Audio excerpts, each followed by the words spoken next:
여러분 이것을 기억하시면 좋을 것 같은데요.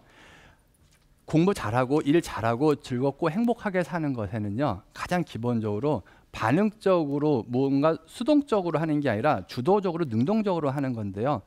수동적으로 잘 듣고 외우기를 하면은요, 그래도 공부 같은 거에는 조금이라도 도움이 되겠지라고 생각하시는 분이 참 많은데, 그런 거는 그렇게 하면은요, 나중에 30%만 정도만 기억이 남는데요. 내가 주도적으로 무엇인가를 하면은요, 조금만 하더라도 더 많이 기억에 남는데요. 7, 80%가 기억에 남는데요. 그렇기 때문에 주도적으로 무엇을 하는 아이들이 훨씬 더 학교 성적도 좋다고 얘기하는 거죠.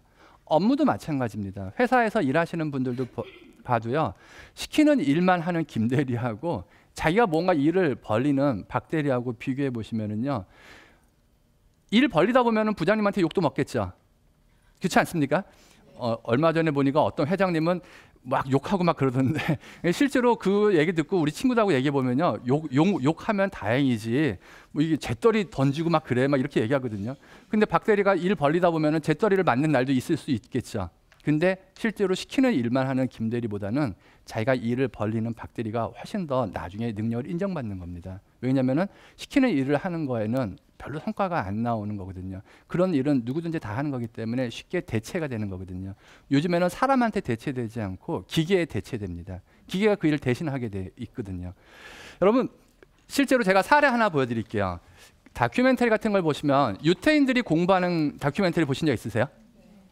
이렇게 와가지고 그 조용하게 공부하는 게 아니라 막 떠들면서 막 이야기하죠.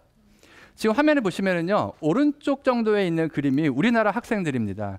고기 딱 쳐박고 이렇게 열심히 막 외우죠. 이렇게 막 공부하는데, 서양 사람들 중에서 특히 유태인 같은 사람들은요, 막 시끄럽게 막 떠들면서 옆에 사람한테 좀 피해가 갈 수 있겠다라고 생각이 들 정도로 시끄럽게 막 떠들면서 때로는 막 싸움하듯이 막 격렬하게 이야기하고 막 토론하고 막 이러는데, 이게 하는 게 공부래요. 동양인들은 주로 공부를 외우는 거, 암기하는 것을 주로 공부라고 생각하는데, 서양 사람들은 대화, 토론, 질문 이런 것을 공부의 가장 기본적인 형태로 본다. 이게 가장 기본적인 생각이 좀 다르더라고요. 이 피라미드를 한번 봐보세요. 내가 잘 듣기만 하잖아요. 그럼 나중에 한 10% 정도 기억난대요.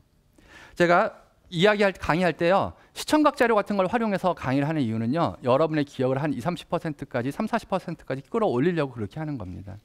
토의를 해보시잖아요. 그럼 한 50% 기억이 남으신대요. 근데 실습을 한번 해보면 70%가 기억이 남는데요. 가장 오래 기억하는 게 뭐예요? 가장 오래 기억하는 게 다른 사람한테 가르치는 거죠. 그러니까 다른 사람한테 가르치는 방법으로 공부하시면 참 좋을 것 같아요. 가르친다라는 말이 뭐 설명을 잘 해준다 이런 뜻이라기보다는 같이 이야기한다라고 생각하시면 좋을 것 같고요. 그냥 다 누가 질문하는 것에 반응하는 게 아니라 주도적으로 먼저 이야기를 시작한다, 질문을 시작한다, 이렇게 받아들이시면 참 좋을 것 같습니다.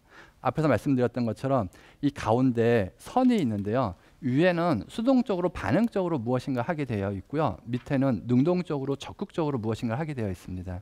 다시 한번 말씀드리면 수동적으로 반응하느냐 능동적으로 주도하느냐가 그 사람의 인생을 가르는 선이라고 생각하시면은 공부도 일도 인생도 이렇게 빨간 선의 밑방향에서 많은 걸 해보시면 참 좋을 것 같습니다.